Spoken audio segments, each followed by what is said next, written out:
hello, everybody. We're the only panel standing between you all and lunch, so you want us to get this going, right?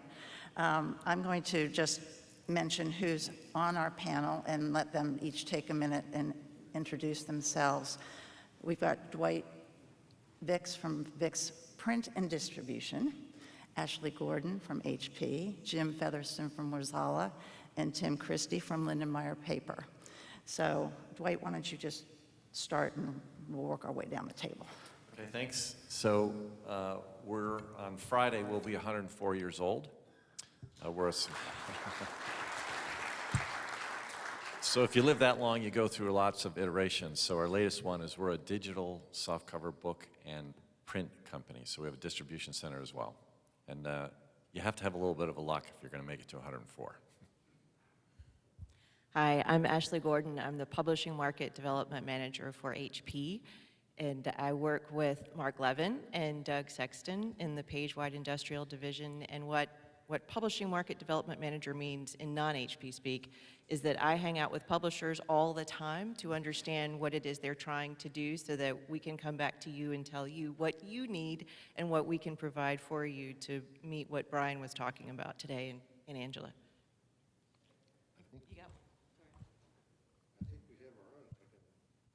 Are we on? We're on. Hi, I'm Jim Fetherston. I'm president and CEO of Worzalla Printing in Stevens Point, Wisconsin. Dwight, I hate to tell you, but we're 130 years old. Just had to one-up him a little bit there. And no, I haven't been there that long. But we're happy today to be part of this discussion about what's going on in the industry and just lots of stuff going on. Who would have ever thought that we'd be talking about what we're talking about right now just a few years ago? So I can see how this order goes. I'm Tim Christie from Lindenmeyr, and we're 138 years old. So,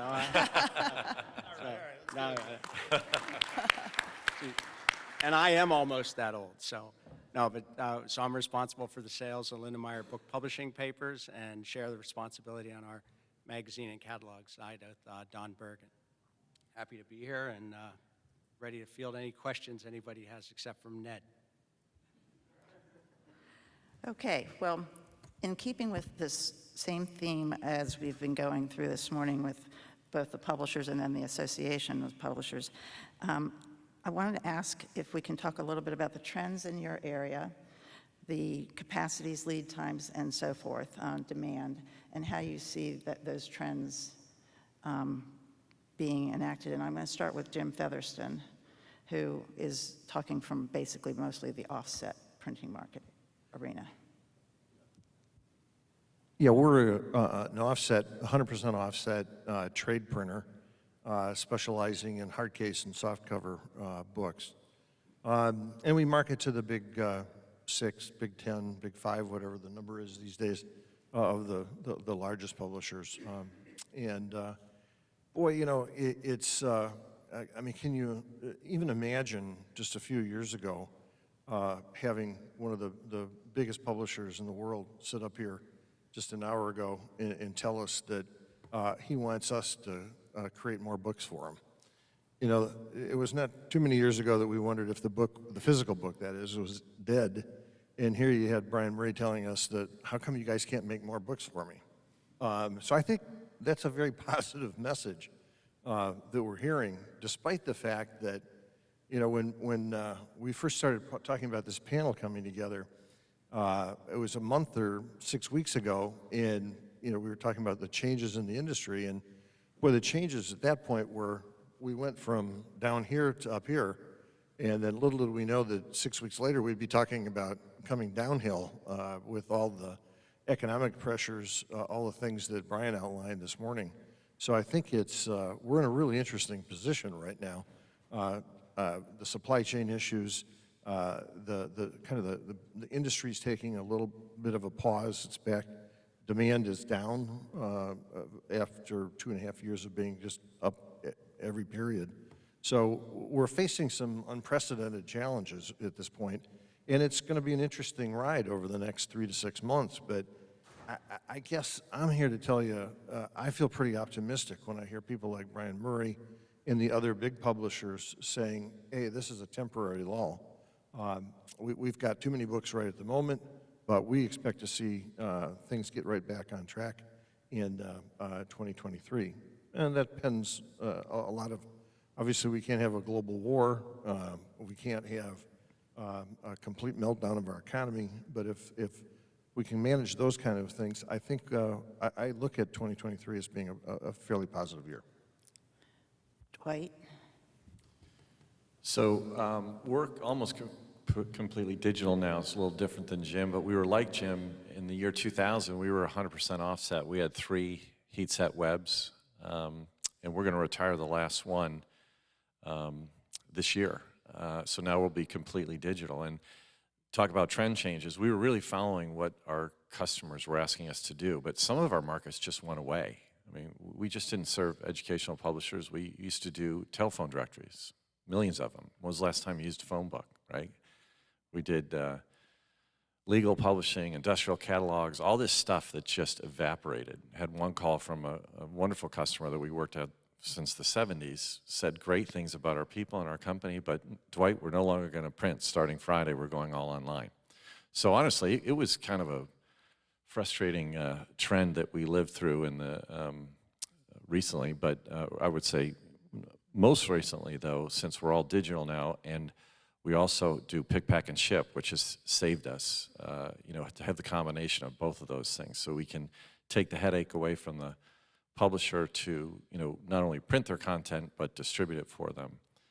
For the first time in many years, I actually am optimistic, and I'm actually having fun coming back to work, because it was so discouraging losing so many markets, not because we did anything wrong, it's just the world changed.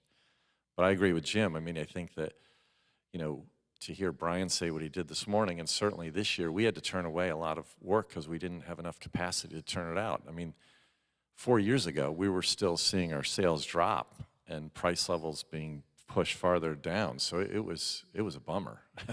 So this has been, like you said, it's unbelievable difference in just a few years. So I'm thinking we're looking at some good trends. Thank you. Ashley? So I've spent the last month on the road and have been with publishers in the Frankfurt Book Fair in the UK, in Sharjah, both European and global publishers and American publishers. And they're all saying the same thing that we heard this morning. Year-over-year numbers of sales may have dropped, but that was because the numbers hit a stratosphere in 2020 and 21, so it seems to be holding. Publishers who were completely taken aback by book talk and other marketing opportunities are getting a handle on it. They're learning how to take advantage of it so that they can hang on to this demand. Manga in particular is still growing triple digit year over year. Everybody everywhere was trying to figure out how to print more, how to get it into more markets. The word that came up consistently was collaboration. Publishers and all the stakeholders in the supply chain looking at ways to work together more collaboratively to do what we do better, because risk mitigation is now a part of daily life. Whatever it turns out to be, there will be something. And globalization is turning into localization. So not only is the US looking to onshore more capacity, but publishers in other parts of the world are looking to print here too. So they're looking for local partners, and they're often looking to their in-country partners, finding the partner for them in the US market. So there's a general consensus of moving away from Asia in every market to their own markets, and particularly here, which is still the largest book market in the world. And Tim, when we talk about demand and capacity, the paper industry has had some challenges. There's been a tremendous change in the last 3 years, really. Mentioned this morning, mentioned by everybody, but 11 million tons of graphic papers come out of the world market in 3 years. And going into the pandemic, a lot of that was sped up because manufacturers, producers of paper really looked for something else to do. They'd been studying it for some time, but as the pandemic hit and demand came to almost a screeching halt, except really in the book area, as we heard this morning, but the rest of the business came to a screech, And so those producers, the mills, were able to go out and by necessity, speed up that process. So as that 11 million tons came out, it was something like, well, since just in 22 years, 76% of all coated free sheet has been eliminated for printing paper. 67% in the uncoated free sheet world, and 58% in the uncoated mechanical or the groundwood area. So this change has happened. So when we came back from the pandemic, that supply was gone, and it was gone pretty much for good. There's been a couple restarts of some machines. Domtar was able to do that and restart some machines that had been temporarily down. But there's, at the same time, this conversion process that keeps happening across our business. So there's systems impacts, even from an announcement that was made 3 weeks ago now. The Androscoggin mill, Pixel owns, and made the very difficult decision to shut that mill down. It has a systems impact, even though it was not making the types of paper used in this group so much. But the fact that they were making 25% of the label paper in North America, now that will find its way to other producers who now, people like Billerud, formerly Verso, or Sappi, starts to look at those specialty papers and says, geez, we can sell that same machine time for 30% higher. So it'll have a negative impact on this group taking more supply out. And I think that's the biggest threat to our business in the graphic paper business. Thank you. Looking at the workforce and your customer base, as the publishers have come back out of the COVID world and are either adopting hybrid programs where they allow their workers to work from home and be in the office some, how has this impacted your relationship and the way you call on your customers? And is it hard not having the same kinds of in-person meetings, and how has that affected your relationship with the publishers that you work with? Let's start with Dwight and just work our way down the table. Yeah, it's obviously all of us in this room, we're manufacturers, so we never really could work remotely. It's hard to run a piece of equipment from home. And I think we find so much opportunity to solve problems, interact just by, walking down the office hall or whatever. And so I've seen some of that opportunity lost by some of our customers. The fact that they're not in the office anymore, and they're mostly still remote. So that's kind of like the downside, but the positive side is, you're not traveling as much. You certainly can get on Zoom calls with as many people as you want, and we've all learned how to do those things fairly well. We always run into some technical difficulty, but I'm still a big fan of in-person meetings, so I'm starting to travel again because, you just can't pick up a nuance of a body language change, or you have that pregnant pause, or you might see a picture in the office that, creates another way to communicate, and you go down a whole nother path of opportunity that you didn't see before. So there's pros and cons, but I'm definitely in favor of getting back in the customers' offices, even though when I go to see them, oftentimes many desks are empty. This is a topic of conversation at every one of the events that I attended for the publishers themselves, and trying to determine, are we bringing people back to the office? A lot of the executives in publishing want people back in the office. A lot of the workers don't want to go back. So there's a real push and pull regarding that, although there's a general acknowledgement of exactly what you said, that the serendipitous opportunities of creativity aren't there when you're not all in the same room. So the industry as a whole is looking at trying to find a balance of when can we all get in the same room and when do we not need to be commuting an hour and a half into an office each way. So I would encourage you, if you're calling on customers, to try to coordinate with them what's the day everybody's going to be in, assuming that they're probably working towards some kind of hybrid work environment.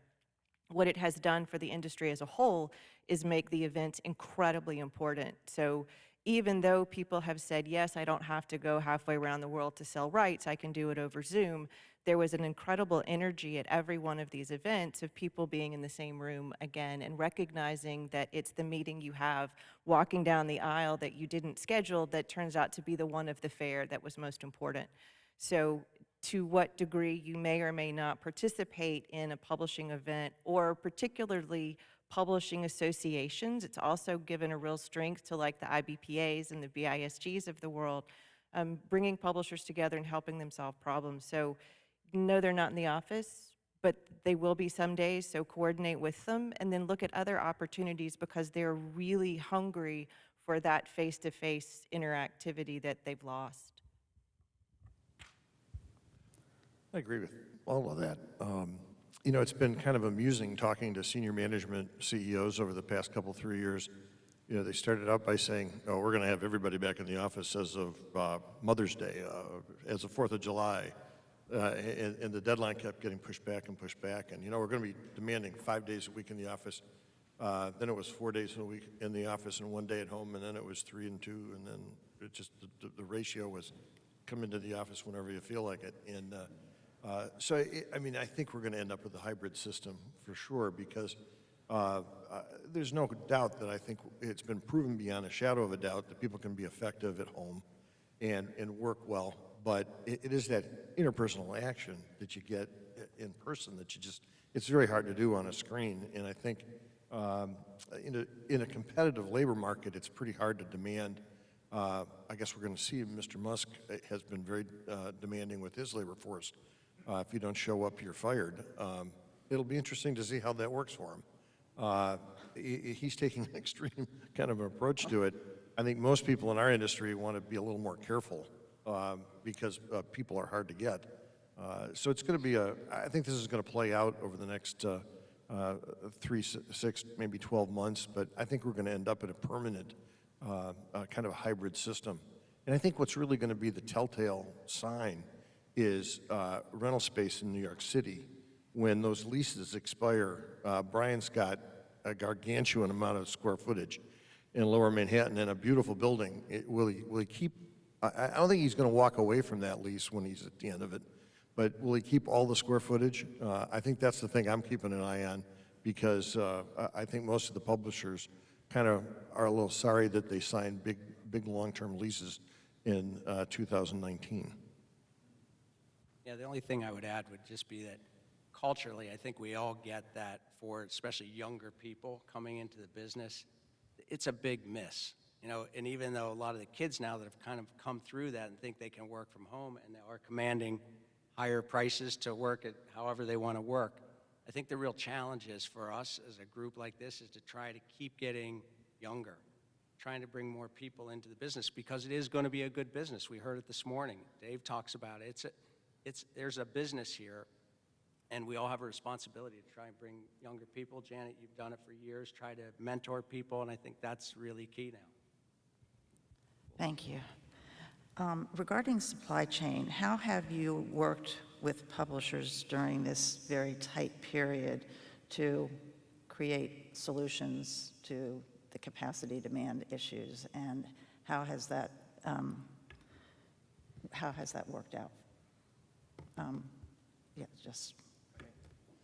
So a lot of our publishers, I'm sure like your customers, I mean, they have reprints of new books. They've got emergency stockouts. They've got shows. So we've always had a good partnership to kind of work with them, because, you know, you can't always produce everything they want when they want. So that communication has always been there. But of course, I think the big difference is what's happened with all these supply shocks is they're much more humble and kind of eager to work with us because of these things that are out of our control, whether it's paper or labor or whatever. I'd like to think we've always had good dialogue with them about planning appropriately, but they have a much better understanding of some of the challenges we face as manufacturers and the whole problem with capacity. I mean, our sales were down 40% at the low during COVID, and we had a lot of people take that opportunity to retire. So when things started coming back, it wasn't like we could turn on the spigot, and we've had to subcontract some work. But I will say I think some of that's starting to get less patient, you know, because they're now, okay, the supply stuff's kind of behind us. Let's get those schedules improved a little bit better now. So anyway, Jim, you were gonna. Yeah, I think planning has been the big word of the last 3 years. Getting some advanced planning. I think we spoiled, frankly, the publisher market. They could get whatever they wanted, whenever they wanted, with no planning, and it was up to us to make it happen. And if we didn't, they go find somebody else who did. And that stopped dead. And I think, Ashley, you used the word collaborative earlier in our session here, and I think that's what really has come out of this. We all can't say what we need and then expect everybody else to just snap into line, whether we're the printer, the publisher, the ship owner, you name it, the mill. And so it's going to be an interesting process, I think, as we go forward, that we all have to kind of march in sync now. But we have seen consolidation, which I think is probably good in terms of types of paper. You know, instead of a 42-pound, a 45 and a 47, you know, the mill's probably going to end up doing the 45 or whatever. And so the publishers are willing to be a little more flexible, which I never thought I'd hear myself say those words. Nice for You're all our you, witnesses right? on that. So I think that's one of the positive things that's come out of this. It really has from the production side. Ashley? So you talk about publishers demanding. Well, the way that works is the production manager is demanding because somebody is demanding of the production manager, I want that paper, right? It's not necessarily the person that's making the demand of you. And Brian mentioned it, you have a bestseller with this beautiful bright white paper, and suddenly all the editors want that bright white paper for their particular author. So there's a food chain of those demands, and the production manager in a publishing house is often caught in the middle. And what has happened because of the supply chain, like one of the comments at all of our supply chain panels is, 3 years ago, there weren't supply chain panels. Nobody talked about supply chain. Nobody even knew supply chain in publishing. They didn't care. Well, having it be part of the common vernacular now, it gives those production managers some coverage, some leverage to go back and say, I can't get you that paper.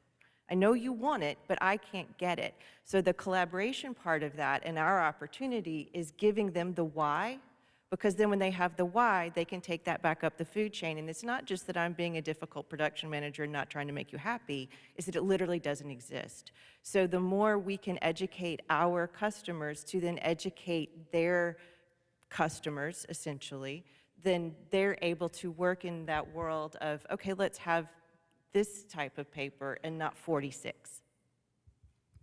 Tim? Yeah, and I would agree with what Ashley and Jim just said. I think that's going to be the key, is streamlining and planning what the publishers really can use. The good news, another good thing that I think came out of this whole tight supply chain has been the operating window has opened up for people to consider different grades than they would have used from a paper side. So, we see people printing on things that they may only got out of necessity, as Ashley said, because it's what they could get. And so that's opened up some opportunities, but it's going to really necessitate planning on our side of the business and forecasting. And I know for as long as I've known Janet, that was always one of the things that was really difficult to get publishers to do. But now there's a discipline that's been entered into. And as we go into this little bit of a softness right now, this destocking and kind of running down some inventory that's out there, we can't let everybody get relaxed to the point where they don't want to do that anymore. We're trying very hard to keep that forecasting discipline in, because that's what's going to attract the mills to want to make those grades. The minute we don't do that, is what I was saying before, is that our biggest threat to our business, I think from our side certainly, is that mills want to make other products that come in every single month, that come in consistently. And that's been a challenge in the book publishing world. So we talk a lot about this concept of level loading, of forecasting. It's going to require that, and I think we see it right now in the supply chain. There's a lot of paper in Dave's warehouses, and Jim's warehouses, and Jim, your warehouse, so there's a lot of paper that's built up, but we're going to need publishers to take that, not panic buy, but take it in even, consistent increments, because that will be attractive to the mills, the suppliers, to produce that paper. And that's going to it also takes a financial discipline, which is something Brian mentioned this morning too. Now with interest rates going up, it does fly in the face of that, because it's going to be more expensive. But if we don't keep the business attractive to the mills, they will make other things, and that's what we've witnessed over the last 3 years. So that would be my plug for the day on forecasting. That's good, and we'll all take that message of forecasting out of here with us. Talking about sustainability movement, during this period, customers have had to make compromises, and they, in some cases, probably have not been able to get papers that they were interested in, or use printing processes, or even facilities that they would ideally have wanted to use. How have you seen your customers adapting to their sustainability platform to function in this market, this crazy market? So, Tim, why don't you get to start this time? You know, I think it was mentioned earlier, I think in the previous session, that just the demand has gone so crazy over the last year and a half as we came out, that there was a lot of compromise being made on everything from environmental sides. And I'm not talking about irresponsibly sourced product, but people saying, geez, I can't get that recycled product that such and such may require. Here's what I can get you. And quite frankly, the printing and the publishing happened on those grades. And I think there's a fundamental difference to, like, when we talk about sustainability and what the issues are that are important. I think all good stuff, but you also have to realize and look at the mills that are producing the papers that we use. In our industry, they're, in this country anyway, we're fortunate that every one of them tracks exactly what they do. And so whether recycled content in a printing paper is an important thing to somebody, that's a concept that we all have to wrestle with. Is it better that that fiber gets used as it gets downcycled into a box that's showing up at your door versus in the first run book that Jim produces? So, I mean, those are all concepts that I think there's a lot of material and there's a lot of smart people that understand it, and we just have to keep pushing that down to our customers and to the end users, because quite frankly, it's a lot easier just to say, well, I put recycled paper in it. In the paper industry as a whole, this whole group does an outstanding job in the environmental side and in that supply chain. Jim? You know, it's interesting that sustainability has been an issue that we've talked about in the industry. And, you know, when times are difficult, people only cared about price. And that became more important in now the last couple, 3 years. I think the pendulum swung. And I think having a big company like HarperCollins get behind and be a driver in our industry is going to be very helpful for us as an industry, because it is important. We have to focus on it. It is going to become a bigger focus, I think, in the immediate future as well as the long-term future. And we're supportive of it. Ashley? So as Brian mentioned, the EMEA, particularly Europe, is a bit ahead of us in terms of publisher initiatives. They're going first. They're doing lots of carbon footprint measuring. They're creating a lot of tools to enable their publishers to understand where the weak spots are in the supply chain. That's part of what's driving the onshoring and the localized production. And many of the big publishers that you serve, because they have global divisions, those global divisions are driving it. So I know it's not really driving a lot of demand here in the US for sustainable production, but it will come. What is most interesting, I think, and what is different now, and what I heard over the last couple of months, that is unique to this situation, is because of the panic buying, because of the full warehouses, publishers are pulping a tremendous amount of inventory. For the first time kind of ever, at least in my 25 years of doing this, they are looking at how incredibly damaging that is to the environment. So not only is it damaging to the bottom line, and to hear Brian talk about total cost of ownership, I almost wanted to jump up and down and cheer. It's like, oh my God, I can't believe we just heard that. So total cost of ownership has to include what you pulp at the end of the run, at the end of the life of that book. And so not only is that an impact on your bottom line, so it ought to feed back into that initial P&L and that unit cost, it has tremendous carbon impact.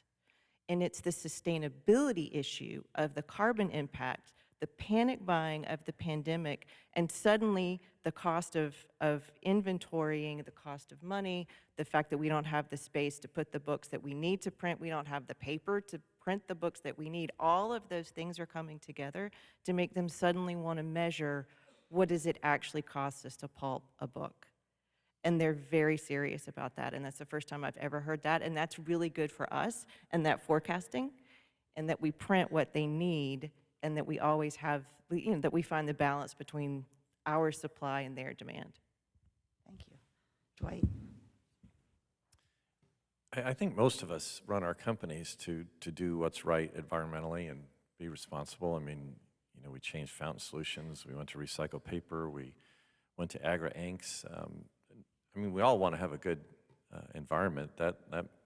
That's common sense. And we as an industry, we've talked about this, haven't really talked well enough about how what a great product paper is. It's renewable, it's recyclable, and there's companies like Two Sides and what have you, which are trying to improve that, because that's beneficial to educate our customers that, yeah, we may not be at the highest levels of, say, the European world, but we certainly follow these guidelines. I think, Angela, we had your board chair speak in the spring from Patagonia, and her sustainability requirements were just incredible, but at least at the table I was at, no one could reach them, and good for them and good for Patagonia, but they have some financial resources behind them that allow that. So my little horizon of customers is all for this as well, but if it's going to raise the price of the book, they back away.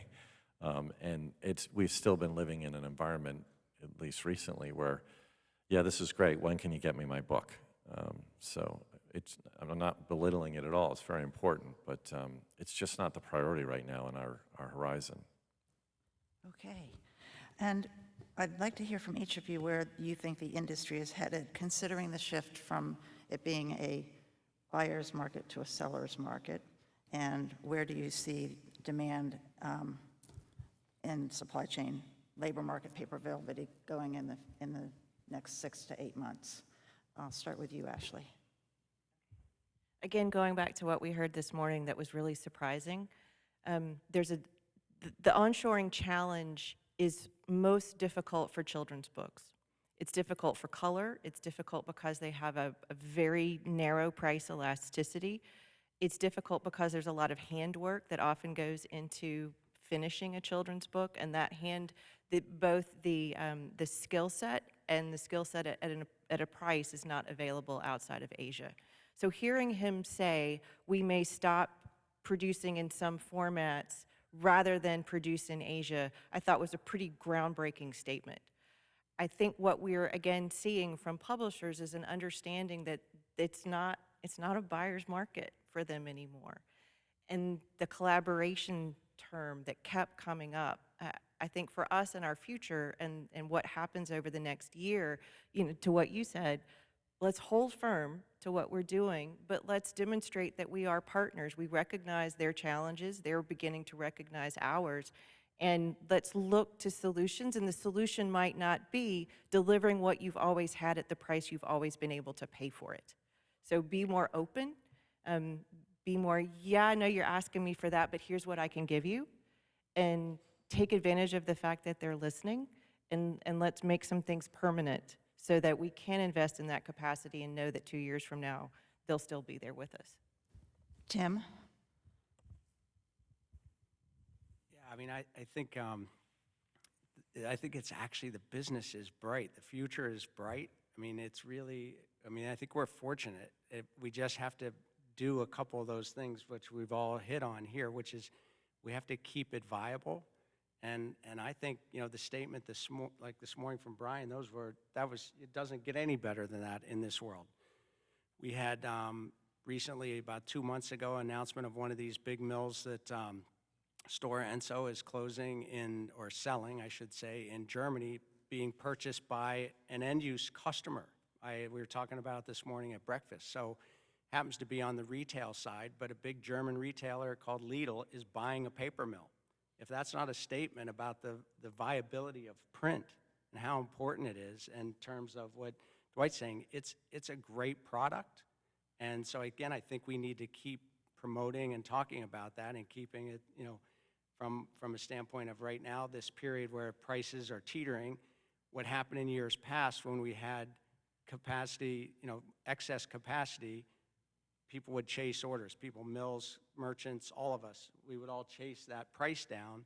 That's not going to be possible now, in my opinion, because what's happened is the input costs have risen just below where the selling prices are, and there's not that kind of variability anymore, and there's certainly a lot of good lessons that have been learned in our business. So if we keep it a good business, if we plan so that we're not pulping books, it's just such a ridiculous concept, but it is happening because warehouses are full. And we talk about what Dwight's talking about, this fact that it is a good product, it is recyclable, it's sustainable, you plant trees like you plant crops, and we need that for this whole packaging business, by the way, that's all showing up at our doors. So again, just educating people, and I think the business is going to be strong for many years to come, actually, now. Dwight? So there's a lot of things we were talking about here. So it's look, as I explained, we lost a lot of markets, right? Our print declined precipitously. A lot of it because they just went away, but some of it is that our customers were bought by the big guys, and then what they demanded of us, we couldn't deliver, so we resigned from them. And I'm not the sharpest tool in the shed, but we were lucky to have a selection of customers that have been collaborative and partnership oriented for a while. So what is kind of different to hear, and I thought Brian was great, is the big guys are now talking more collaboratively because they don't have a choice now. I mean, hope that doesn't sound too offensive, but that's the reality. The supply and demand is now in a much better situation for all of us in this room.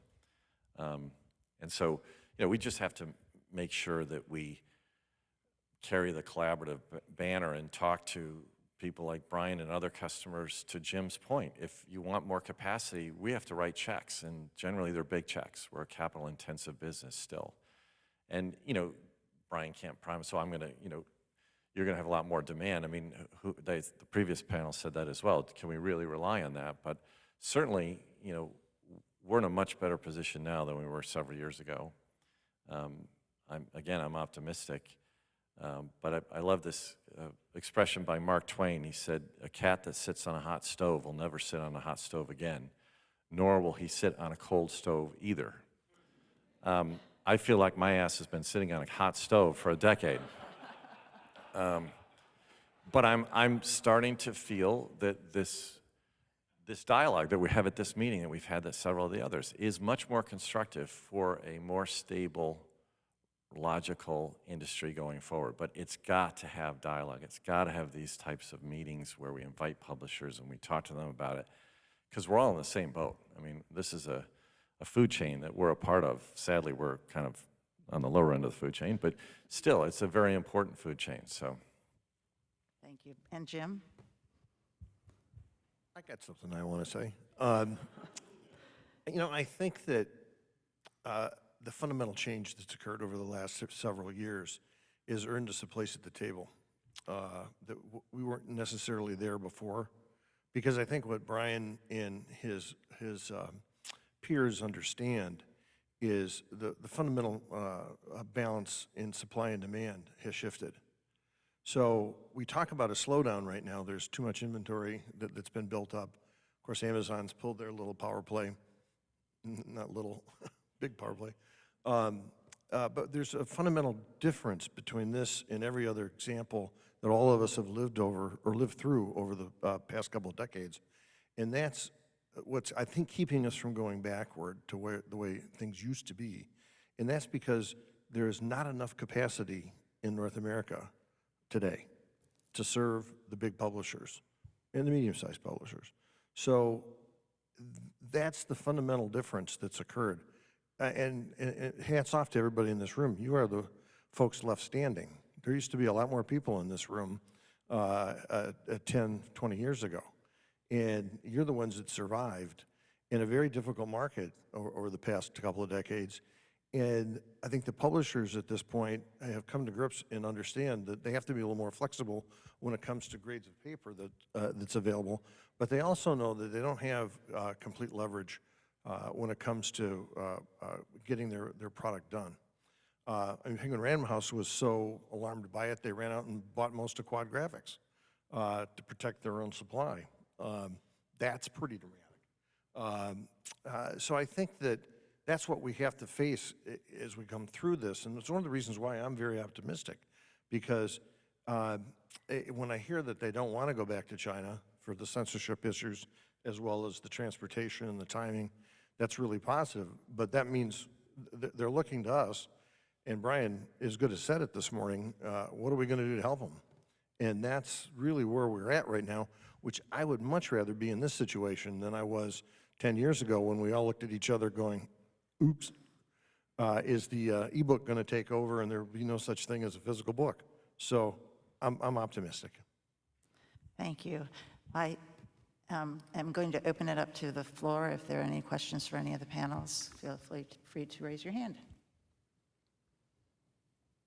I knew it. I said, it's going to be somebody over there because I'm standing over there. Now you guys can raise your hand over on this side. Thank you. Brandon Nowak from Thompson Reuters. So actually you alluded to it, and Brian did too, about genres that are, you mentioned children's books are very susceptible to price elasticity. What is the spectrum on that? What genres might be the last to be vulnerable to that? And just remember, you can talk genres, just don't talk prices. Go ahead. Okay. So, as Luke could probably tell us, the ones that have the most price elasticity are at the top. That's the STM-PTR. So those are books that are, their audience is very identifiable. The people who want those books want that particular book. I can't get it's not like I can get a John Grisham or I can get a John le Carré. I need that book, and I'm willing to pay for that book. And those are typically done in smaller runs anyway, so they've already absorbed a higher unit cost. So that's the very top end of the spectrum. Children's books are the very bottom. Particularly in other markets, the value that's placed on a children's book is often lower. You know, when you think about what it costs to produce a full-color, case-bound book that's $5.99 versus what it costs to produce a black and white 250-page case-bound novel, but yet the novel's getting $27.99 and the children's book is $5.99. So they really, really struggle, and the children's publisher production managers are the most panicked because they rely most heavily on Asia and they have nowhere to go. Just $1 makes a tremendous difference in the consumer demand. So for the sweet spot in the middle, you know, trade books, they have some elasticity. As Brian pointed out, right, readers typically are of a higher income. I think in some ways, like Angela pointed out, her publishing world is really tied because they are stuck with whatever one particular company's going to charge them, so they might be looking for outlets. But the academic market, in terms of the STM, PTR, scientific, technical, medical, professional, technical reference, sorry for the alphabet soup, those are the ones that really have the most opportunity to absorb our current cost situation. Does that answer your question? Anyone else? All right, well, right. let's give our panel a round of applause, guys. They did great.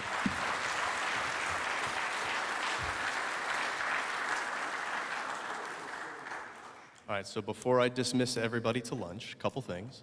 One, we're going to thank Mueller